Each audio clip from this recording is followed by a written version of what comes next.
वालेकुम व्यूअर्स, आप देख रहे हैं फरी आइडियाज। यहाँ पे जो आज आपको ये चीजें नजर आ रही हैं और इस वीडियो की जो शुरुआत होने लगी है, पहले तो मैं आपको बताती चलूं कि मैंने आप लोगों के लिए स्टार्ट किया है एक short course, summer short course.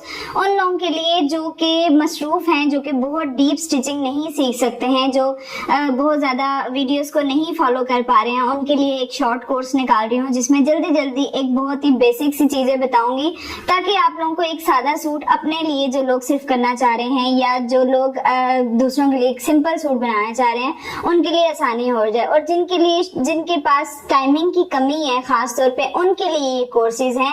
जिन्होंने पहले मेरे कोर्स देखा हुआ है वो भी देख सकते हैं अगेन, लेकिन जिनके पास टाइम नहीं था और वो नहीं देख सके हैं, तो उनके लिए ये एक शॉर्ट कोर्स में लेकर आई हूँ। उम्मीद है कि आप लोगों को इससे बहुत फायदा होगा, तो वीडियो को पूरा जरूर देखें, मेरे चैनल को सब्सक्राइब करें और वीडियो को लाइक करना मत भूलें। तो यहाँ पे बहुत सारी मुझे रिक्वेस्ट आ रही थी कि प्लीज आप एक शॉर्ट कोर्स दोबारा से स्टार्ट करें, कोई सिंपल सा इजी सा जिसमें बहुत ज्यादा चीजें इंक्लूड ना हो, तो इसलिए ये शॉर्ट कोर्स मैंने स्टार्ट किया है। यहाँ पे आज पहली क्लास है समर शॉर्ट कोर्स की पहली क्लास है, जिसमें मैंने आपके सामने ऐसी चीजें रखी हैं जो आपके लिए बेसिक हैं, जो आपके लिए बहुत जरूरी हैं, चाहे आप जल्दी में काम करें चाहे आप तेजी में काम करें। तो ये सारी वो चीजें हैं जो आपके ड्रेस को बहुत खूबसूरत और बहुत नीट बनाते हैं, आपके काम को भी। यहाँ जो आपको इतनी एक्सेसरीज नजर आ रही हैं, उनमें से सबसे पहले मैं आपको स्केल्स के बारे में बताती हूँ। बहुत ज्यादा डिटेल नहीं बताऊंगी। स्केल का ये मकसद है कि स्केल्स आपके पास होने जरूरी हैं, जिनमें से 2 स्केल ऐसे होते हैं जो आप रख लेना तो आपका काम बहुत ही आसान हो जाएगा। और वो 2 स्केल हैं ये वाले, एक ये और एक ये।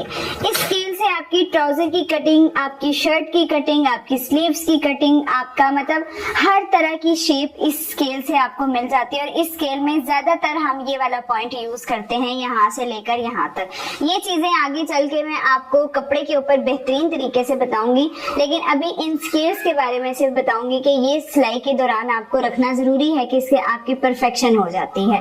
उसके बाद जो दूसरा इंपॉर्टेंट स्केल है वो ये है, इससे आपका कपड़ा बिल्कुल बैलेंस पे आता है। जिन लोगों को ये प्रॉब्लम होती है कि हमारी कटिंग बैलेंस नहीं होती है, सीधी नहीं होती है, हम कपड़े को बैलेंस नहीं कर सकते, तो ये स्केल उस मकसद के लिए बनाया गया है कि आपको कपड़ा बैलेंस करने में आसानी हो जाए, जो लोग फ्री हैंड काम नहीं कर सकते।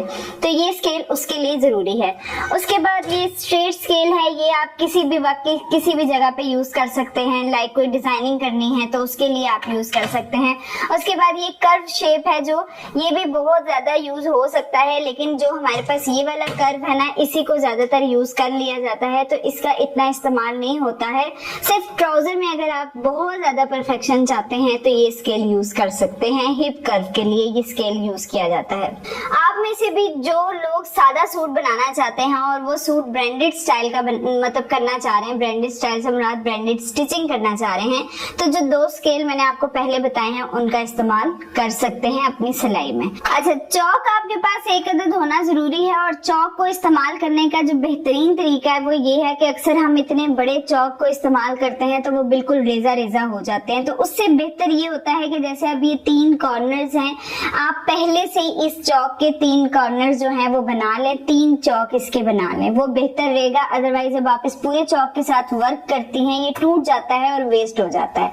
अलग करने के बाद जो इसका तरीका कार होता है निशान लगाने का कपड़े पर, वो तो हम जब इंचिस टेप से जो भी कोई निशान लगाते हैं, बड़ा स्मूथली आपने इस चौक को पकड़ना होता है। देखें, बिल्कुल इस तरह से पकड़ के आपने कभी भी यूं चौक रख के निशान नहीं लगाने होते हैं, ऐसे नहीं लगाने होते हैं, बहुत दबा के नहीं लगाने होते। जरूरत ही नहीं होती बहुत दबा के ये काम करने की।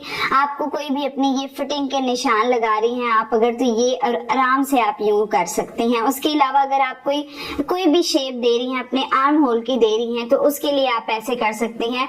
डीप कटिंग जो है आपकी, उसमें आपको चौक का इस्तेमाल बड़ा ही स्मूथ हैंड और बड़ा सॉफ्टली करना है कि आपको डीप कटिंग के लिए अपनी शेप परफेक्ट करने के लिए चौक को लेटा के यूज करना है। यानी कि इस तरह से आप चौक, जैसे आप मेरी शेप, हाथों की शेप देख सकते हैं कि मैं चौक को किस तरह से यूज कर रही हूँ। तो ये भी बहुत जरूरी चीज है। जब नेक्स्ट हम एक सिंपल शर्ट की कटिंग करेंगे, उसमें भी आपको बहुत अच्छे से समझ आ जाएगी कि इसका इस्तेमाल किस तरह और क्यों जरूरी है।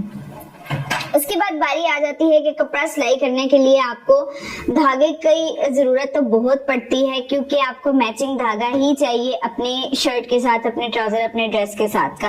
तो धागे के बारे में आप लोगों को बताना चाहूंगी कि नलकी का इस्तेमाल जो है वो आप देख के किया करें, क्योंकि जो रफ नलकी होती है वो आपके कपड़े को भी रफ कर देती है, सिलाइयों को भी रफ कर देती है।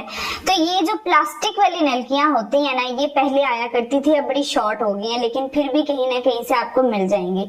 तो ये जो प्लास्टिक वाली नलकियां है ना, इसमें आपका इनका धागा भी बहुत मजबूत होता है और इनकी स्टिचिंग बहुत फाइन होती है, क्योंकि ये बड़ा बारीक और फाइन धागा होता है। जबकि वो जो दूसरा वाला धागा होता है, ये वाला जो गत्ते की उस पे बना हुआ होता है, इसमें भी क्वालिटीज होती हैं। इसमें भी अच्छे वाले धागे की अगर आप पहचान करेंगे तो आपको इसमें भी अच्छा धागा मिल जाएगा, लेकिन इसमें बेहतरीन धागा आपको मिल सकता है आपकी स्टिचिंग के लिए। उसके बाद एनसी स्ट्रिप आ जाता है, जो कि बहुत ही जरूरी चीज है सिलाई में। ये चीज आपको हर जगह काम आ सकती है। आप बॉडी साइज लें, शर्ट साइज लें, आप कहीं से भी साइज लें, तो आप फीते का इस्तेमाल बहुत अच्छे से कर सकते हैं। इसी से आप अपने जो ड्रेसेस पर निशानात होते हैं वो बहुत अच्छे से मेजर कर सकते हैं। हर चीज का इसमें नंबरिंग लिखी हुई होती है, ये इंचेस हैं, ये सेंटीमीटर्स हैं, तो यहाँ पे आप बड़े अच्छे से अपना मेजरमेंट कर सकते हैं। तो एनसी स्ट्रिप में 1 इंच, 2 इंच, 3 इंच के अलावा भी हमें कपड़े पे चाहिए होता है। 1 इंच के अलावा भी ऑप्शन होते हैं जो समटाइम हमें फिटिंग में या किसी जगह पे मार्जिन रखने पड़ते हैं। जैसे अब 1 इंच तो ये हो गया, उसके अलावा जो आधा इंच है ना, वो ये बनेगा। ये जो आपकी ब्लैक मार्क लाइन है जो इसके बीच में कवर हो जाती है, लेकिन आपको ध्यान रखना है कि वो ये आधा इंच है। उसके अलावा जो 1.25 इंच का है मार्जिन, वो ये आता है कि 1 इंच से आगे आपने 2 लाइंस को छोड़ के और बीच में से निशान लगाना है। 1.25 इंच को आप दूसरी तरह अगर बोलें तो 1.25 इसका आ जाता है। उसके अलावा इसी तरह 2, 2.25, 2.5, मतलब 2.5 ये हो जाएंगे, 1, 2 और ये आ गया 2.5 आपका, यहाँ पे आधा आ जाता है। ये दरमियान के भी जो लाइंस है ना, ये बहुत मैटर करती हैं इस एनसी स्ट्रिप में। ये भी आगे चल के मैं आपको जब किसी साइज पर काम करेंगे तो फिर मैं आपको अच्छे से बताऊंगी। इन चीजों के बारे में भी आपको समझना जरूरी है। उसके बाद आ जाती है कैंची की बारी, जो आपकी पूरी स्टिचिंग में सबसे अहम चीज होती है, वो हो जाती है आपकी कैंची की। जब तक आपकी कैंची अच्छी नहीं होती है, आप काम कर ही नहीं सकते हो। आपकी कैंची का अच्छा होना बहुत जरूरी है। उसके बाद ये जो छोटी मोटी चीजें हैं, इनका भी होना बहुत जरूरी है। आपके ड्रेसेस में फिनिशिंग का काम करती हैं। ये आ जाता है कटर, ये आपके छोटे छोटे धागों को कट करेगा, बिल्कुल पास से, मतलब करीब से ये कट कर देता है और आपकी फिनिशिंग काफी हद तक आ जाती है ड्रेसेस में। उसके बाद आ जाती है ये चीज, ये भी स्टिचिंग में बहुत जरूरी है। जिन लोगों को प्रॉब्लम होती है कपड़े को वापस खोलने में, या नई नई सिलाइयां जब करते हैं तो तब उधेड़ना पड़ जाता है कहीं ना कहीं से आपको बहुत को। उसके लिए बेहतरीन हल ये है कि आप इसका इस्तेमाल करें। इसको इस्तेमाल किस तरह करना है इसके बारे में मैं आपको एक अलग सी वीडियो में बताऊंगी, जो कि बहुत जरूरी है। बहुत सारे लोगों को तो पता नहीं है कि इसका इस्तेमाल किस तरह किया जाता है। असल इस्तेमाल इसका क्या है वो मैं आपको बताऊंगी इंशाल्लाह। उसके बाद बारी आ जाती है कपड़े की। तो कपड़े में जो जरूरी चीजें होती हैं उनको मद्देनजर रखना बहुत जरूरी होता है। कपड़े में ताना और बाना है, जो कि कटिंग के दौरान इन्हीं को मद्देनजर रखना होता है कि कपड़ा ताने के रुख में रखना है कि बाने के रुख में रखना है। तो ये चीजें भी मैं आपको जब हम कटिंग करेंगे तो तब समझाऊंगी।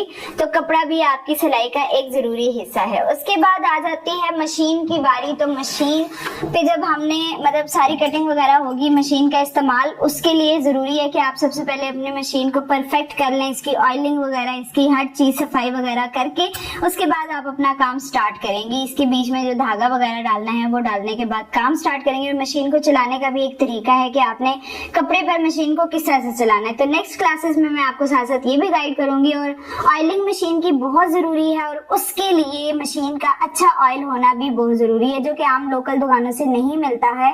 वो आपको अच्छी दुकान से लेना पड़ेगा जहाँ पे ये मशीनें बनती हैं या जहाँ से इनकी फैक्ट्रियां वगैरह हैं, वहां से आपको ये ऑयल लेना पड़ेगा।